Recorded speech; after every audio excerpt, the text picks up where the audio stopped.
Bonjour à tous et merci de nous rejoindre au Parlement européen de Bruxelles pour Ici l'Europe. Premier donateur d'aide au développement à travers le monde, l'Union européenne va-t-elle poursuivre sur cette voie alors qu'elle est confrontée à une crise économique terrible?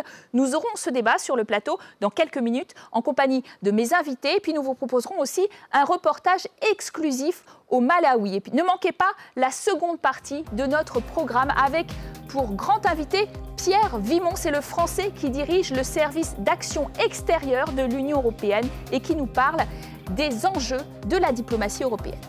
On se retrouve en plateau avec mes invités pour parler co-développement car l'Union européenne est le premier bailleur de fonds mondial et fournit 55% de l'aide publique au développement. Elle aide plus de 160 pays à travers le monde pour un montant avoisinant les 54 milliards d'euros en 2010. La politique d'aide au développement de l'Union a été un peu critiquée. Il faudrait en améliorer la qualité. On savait que les États membres étaient déjà avares de leurs deniers puisque seuls 4 pays sur 27 remplissent l'objectif de 0,7% de leur PIB dédié au développement, objectif qu'ils se sont tous fixés. Et avec la crise économique, on a l'impression que cette volonté, cette ambition de développement est en train de s'émousser. L'Europe est-elle en train de laisser tomber un instrument important de paix, de stabilité, de rayonnement? Nous poserons la question à 2 députés européens aujourd'hui. Michel Striffler, bonjour. Bonjour. Vous êtes avec nous, députée européenne du Parti populaire européen, un peu atypique puisque vous appartenez à l'UDI de Jean-Louis Borloo. Et puis, vous êtes face à Thijs Berman, bonjour, député européen de l'Alliance des socialistes et démocrates qui nous vient des Pays-Bas, membre de la commission donc, développement à ce Parlement européen. Période de crise, j'ai envie de vous demander à tous deux, est-ce que l'aide au développement est particulièrement en crise, elle aussi ? L'aide au développement est en crise aussi dans la mesure où nous allons subir une baisse de budget. Donc, j'allais dire, l'aide européenne est en crise et c'est très grave. Donc, oui. Ce qu'on voit, c'est que la crise financière en 2008 a eu comme effet qu'au début, l'aide au développement n'était pas encore touchée, montait encore tout doucement. Depuis 2010, elle baisse. Même des pays qui sont importants pour l'aide au développement, comme les Pays-Bas, baissent d'un quart leur aide au développement, aux Pays-Bas, le mien. C'est-à-dire de 4 milliards, on va vers 3 milliards, ce qui est, pour moi, qui suis dans la commission du développement, une chose très grave. Mais on est à la proportionnelle aux Pays-Bas, donc on a des gouvernements de coalition, et c'était un des accords de coalition de faire ça. Et nous avons promis, nous, sociodémocrates, de revenir aux 0,7% dès que possible. Alors justement, parlons d'un exemple très concret, très récent, le Mali, qui a fait la une de l'actualité en raison de l'intervention française. Il faut dire qu'en mars 2012, l'Union européenne a stoppé net son aide après le coup d'État du général Sanogo. Effectivement, elle l'a reprise en janvier 2013 et elle est aujourd'hui assez importante, 250 millions d'euros donc, que la Commission met à la disposition du Mali. On voit bien que c'est un instrument de stabilité. Tout à fait. Déjà, nous allons pouvoir certainement assister et surveiller les élections présidentielles qui auront lieu début juillet. Donc l'Union européenne est aussi engagée justement pour aider ce pays à s'en sortir au niveau gouvernement. Parce que pour le moment, il n'y a plus rien. La gouvernance est très très difficile et on ne peut pas stabiliser un pays tant que le gouvernement ne peut plus fonctionner. Donc l'Union européenne est bien sûr obligée également de verser une aide européenne à la gouvernance de ce pays. Quelle leçon vous tirez de cet exemple malien sur aussi aide au développement et géopolitique? Parce qu'on doit juger aussi de la capacité des gouvernements à développer ou non leur pays et de leur légitimité. Alors, l'exemple malien nous montre qu'on ne peut pas se limiter juste à l'aide humanitaire aux réfugiés maliens qui sont en Mauritanie ou au Sénégal ou d'autres pays.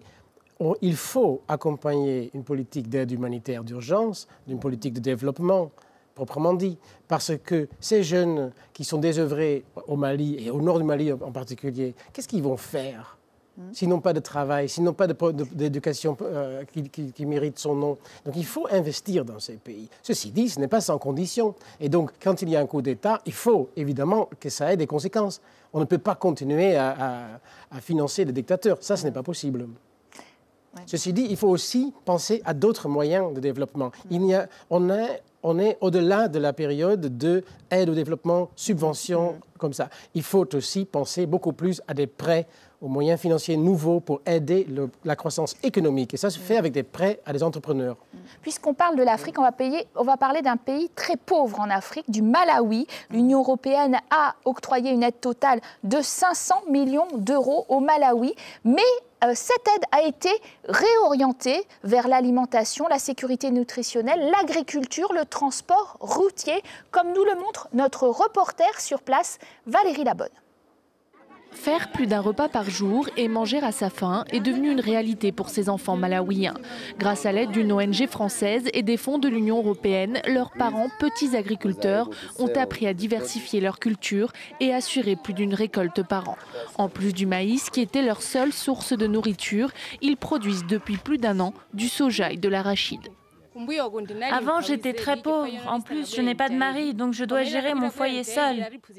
Avant que le projet arrive, nous devions nous battre pour trouver de la nourriture, parce que je n'avais pas à gagner de l'argent pour nourrir mes 3 enfants. Ils ne pouvaient pas aller à l'école. Et maintenant, grâce à l'aide de l'association, j'arrive à avoir un salaire et je peux payer l'école à mes enfants. Au Malawi, l'insécurité alimentaire est un enjeu national. La malnutrition et la famine menacent au gré des aléas climatiques. Dans ce pays de 16 millions d'habitants, près de la moitié vit avec moins d'$1 par jour. Principal bailleur de fonds du pays, l'Europe a fait du développement de l'agriculture sa priorité. C'est une nécessité que leur agriculture soit stable et productive, afin qu'elle engrange des bénéfices à l'échelle macroéconomique. Dans la plupart des pays africains, l'agriculture est la principale source de revenus de l'État.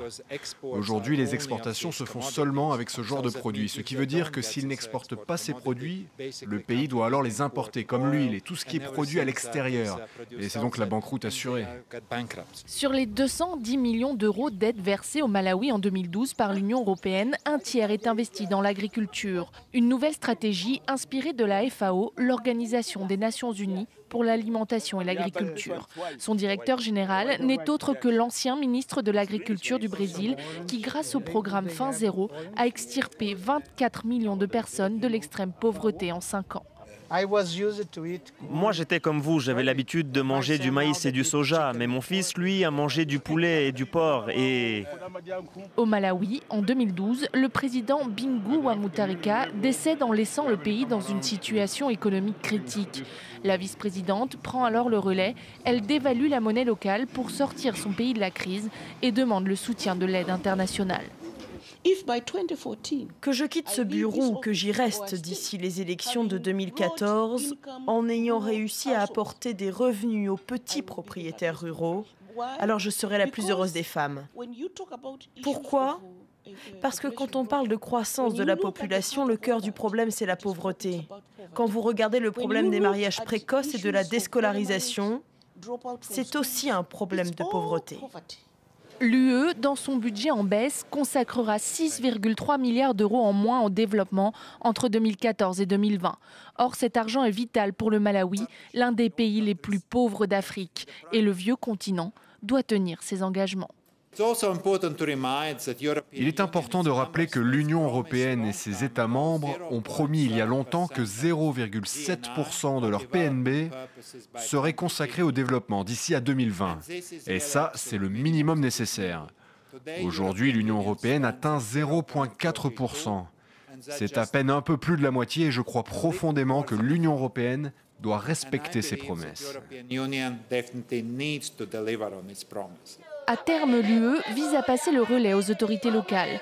Mais pour l'instant, face aux défis des infrastructures, du sida, de la santé, de l'éducation, elle reste cruellement démunie.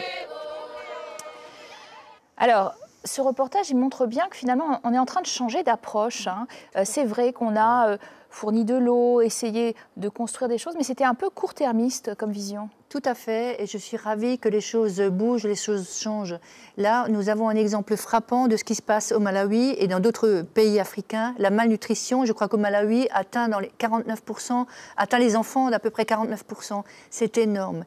Comment voulez-vous développer un pays et investir dans un pays tant que le peuple souffre ? De toute façon, la souffrance et la malnutrition sont en fait les moteurs des révolutions que nous pouvons connaître au Mali et dans d'autres pays. Donc, le fait que nous investissions dans la petite agriculture, on l'a vu d'ailleurs à Haïti aussi, hein, c'est la clé, c'est l'agriculture, la petite agriculture, pour que les gens puissent se nourrir déjà eux-mêmes avant d'exporter. Aujourd'hui, il y a Agir Sahel qui a été mis en place par la Commission européenne, qui est un programme formidable. J'ai eu l'occasion d'aller dans la bande du Sahel, donc au Tchad, il y a quelques mois, et nous constatons des progrès énormes. Les puits d'eau sont construits, mais nous aidons les gens à apprendre le métier d'agriculteur. Oui, c'est ça. Voilà, c'est pas donner un poisson, mais apprendre à pêcher. Apprendre à pêcher, apprendre c'est ça le développement intelligent. Vous dites, on a changé d'approche, avec des fonds en baisse quand même. Hein. J'adhère à ce que dit Michel Striffler. Toutefois, il faut faire attention. Il ne faut pas tourner cette question de la sécurité alimentaire, de la lutte contre la malnutrition, il ne faut pas tourner cette question en une question technocratique. Il ne faut pas croire que dès qu'on met en place des systèmes de logistique, de dépôts, de routes, etc., on sera nourri et les paysans pauvres, on s'en occupera. Non, ce n'est qu'avec une réelle démocratie participative, où les plus pauvres ont une voix au chapitre dans leur capitale, qu'on arrivera à vraiment s'occuper d'eux. Est-ce que ça veut dire que l'Europe doit conditionner son aide à des avancées démocratiques?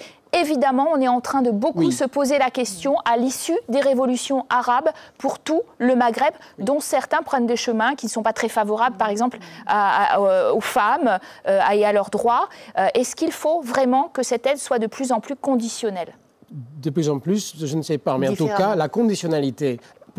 Poser des conditions pour qu'on donne de l'aide, c'est normal. On ne peut pas donner à des dictateurs comme on donne à des gens qui essayent de renforcer leur démocratie. Ça, c'est clair. Il faut faire ça. L'Union européenne doit jouer ce rôle dans le monde, de défendre les droits universels qui sont là pour tous les citoyens du monde entier. On ne peut pas œuvrer pour la paix. Quitte à contourner les régimes, alors, parce que par les ONG, est-ce que c'est une méthode aussi C'est une méthode par les ONG, mais à partir du moment où il y a un régime dictatorial dans un pays, on ne va pas donner une aide comme on le donnerait dans un autre pays. L'aide, enfin la conditionnalité, ça veut également dire à un pays, OK, on vous aide, on aide votre pays à se développer, mais à vous aussi de mettre en place un système d'impôt. On en a parlé beaucoup au Cameroun pendant les réunions ACP. Il y a des pays qui ne demandent pas d'impôt. Donc il faut aussi aider ce pays à faire rentrer de l'argent de leurs propres citoyens. Donc en fait, l'aide au développement, c'est tout ça. C'est à la fois l'agriculture, mais c'est aussi à la fois aider une certaine gouvernance et mettre en place des choses qui paraissent logiques pour que cette aide au développement puisse continuer au long cours. Alors c'est vrai que l'Union européenne, on l'a vu, s'est fixé des objectifs donc de 0,7%, c'est les objectifs du millénaire pour elle, 0,7% du revenu national brut qui va à l'aide au développement normalement. Sauf qu'il y a 4 pays, dont le vôtre d'ailleurs, qui respectent sur 27, c'est pas beaucoup, les autres sont à 0,43 en moyenne, donc on est déjà très en dessous de ce chiffre qui n'est pas très fort. Oui, la crise financière, budgétaire en Europe fait que de plus en plus de gouvernements baissent leur aide au développement. Aussi parce qu'il y a eu beaucoup de critiques contre la qualité de l'aide au développement et qu'il y a des voix qui disent bon, il vaut mieux diminuer parce que ça n'arrive pas dans les poches où il faut, dans les projets qui marchent. Je ne trouve pas que c'est justifié. Je pense qu'on ne peut pas payer notre crise en prenant de l'argent qui est destiné aux plus pauvres du monde. Là, il s'agit d'une mortalité qui va augmenter. Il s'agit d'enfants qui ne seront pas nourris. C'est aussi simple que ça. Donc je trouve que ce n'est pas acceptable. Bon, ça peut arriver que dans les pays... Cela nous donne l'occasion de réformer l'aide au développement en profondeur. Parce qu'on voit une croissance économique très rapide, il nous faut aller travailler avec des prêts, avec des microfinances, beaucoup plus qu'avec des subventions qu'avant. Parce que les prêts et microfinances ont une énorme efficacité et cet argent revient parce que ce sont des prêts.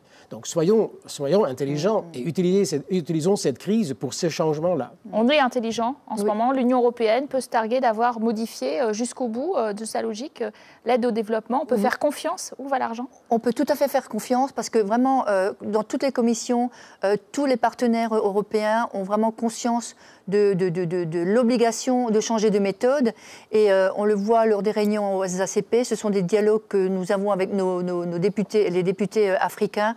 On est complètement en phase et je crois qu'ils ont très bien compris que l'Europe aussi est en crise et qu'ils doivent un petit peu montrer des exemples concrets que nous-mêmes pourrons montrer à nos concitoyens afin que cette aide continue. Mais il est évident que baisser le budget pour l'aide au développement, c'est une catastrophe non seulement pour les gens concernés, mais c'est aussi une catastrophe parce que nous devons investir dans ces pays. Par exemple, le problème aussi en Afrique, c'est que les populations profitent des ressources naturelles. L'Union européenne a adopté de nouveaux textes de loi visant à augmenter la transparence des paiements des gouvernements en provenance de l'industrie pétrolière et gazière. Stop la corruption, attention de s'en mettre plein les poches à propos de ces ressources naturelles qui doivent profiter à tout le peuple. Il faut que les citoyens dans les pays en développement sachent à quel point les multinationales payent les impôts qu'ils devraient payer dans ces pays-là.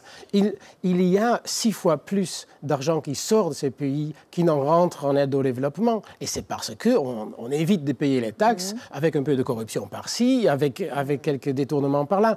C'est inacceptable. Et cette nécessité de transparence imposée par le commissaire européen Michel Barnier est une très bonne chose. On essaie de le renforcer encore au Parlement européen, mais on va l'adopter, c'est certain. Est-ce qu'il y a encore une ambition de développement ou est-ce que vous lancez un appel au contraire à nos téléspectateurs en disant on est en train de tourner la tête alors que ça pourrait être vraiment un instrument de rayonnement? Moi, je pense que premièrement, nous avons une obligation morale, dirais-je, par rapport à tous ces pays dans lesquels on voit encore des enfants. Moi, j'ai eu dans mes bras des enfants qui allaient mourir. C'est inadmissible. En 2013, c'est inadmissible. Nous avons une obligation morale, mais nous avons également beaucoup de choses à recevoir de ces pays africains. Il faut arrêter de penser que l'Union européenne va aider les pauvres Africains. Les Africains peuvent nous donner beaucoup de choses, mais il y a des choses qui ne vont plus aujourd'hui. C'est tout ce qui est paradis fiscaux, c'est tout ce qui est ce que vient de dire Thaïs, c'est toutes les grandes entreprises européennes aussi, américaines aussi, qui profitent de ces pays-là. Alors attention, à un moment donné, je crois qu'il va falloir qu'on soit également dur avec nous-mêmes. Nous avons beaucoup profité de ces pays-là et ce n'est pas normal de continuer dans cet état d'esprit. Donc moi, je suis, comme Michel Barnier l'a dit, pour la transparence totale. C'est hyper important. Merci à nos deux invités qui ont souhaité nous transmettre cette passion du développement, un sujet qui ne va plus laisser indifférents nos téléspectateurs. Merci à vous de nous avoir suivis. Surtout, vous restez en notre compagnie. Juste après la pause, notre grand invité est Pierre Vimont. Il s'occupe de diplomatie européenne et là encore, c'est un vaste chantier. On le verra avec lui juste après le journal.